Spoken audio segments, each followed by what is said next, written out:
السلام عليكم، كيف حالكم يا شباب؟ طبعا الحين أنا بالمقبرة، هذه مقبرة الثليمة بالخرج. جتنا صورة متداولة عن قبر، سبحان الله طلع خبر منه. يوم جيت والقى هذا هو القبر. شفتوه؟ يعلم الله يا أخوان إني أنا الحين عنده، وإن تو نقعد هناك في الزاوية اللي هناك، والله له ريحة عطرة. سبحان الله، والله له ريحة تشرح الصدر. إلى الآن ما يعرفون من هو صاحب هذا القبر، ما حد يعرف هل هو حرمة هل هو رجال. هذا الآن بالخرج. اليوم التاريخ كم؟ 1/3/1437. طبعا في بعضهم تكلم قال ممكن من المطر، ممكن.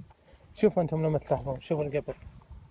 طبعا بعد جو الناس يرشون يعني موية، رشوا الموية تالي هين، ولا هذا قبل ممكن له أسبوع أو مدري كم.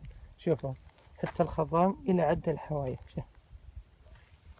شوف لما تجي هنا، شوف إلى وين، إلى هنا. يا سعده يا هنيئا. فلذلك ما تدري وش العمل اللي يدخل الإنسان الجنة، وما تدري وش هذا كان يسوي، وما تدري وش. ويعلم الله إني قاعد، أنا سليمان قاعد جنب القبر، والله إني أشم ريحة طيبة، والله ريحة زكية، ريحة تشرح الصدر. شوف سبحان الله، هو القبر الوحيد.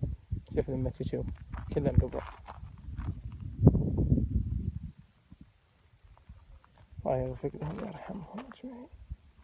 شوف لما تجي لهذا القبر، حتى تو جو بدو، جو اثنين من البدو يقول سمعنا عن القبر شفناه وجينا. يقولون هذا مو بنفس عشب الأرض اللي يكون، هذا عشب يعني شوي غريب. توهم طالعين توهم ماشيين، يكون هذا العشب شوي غريب.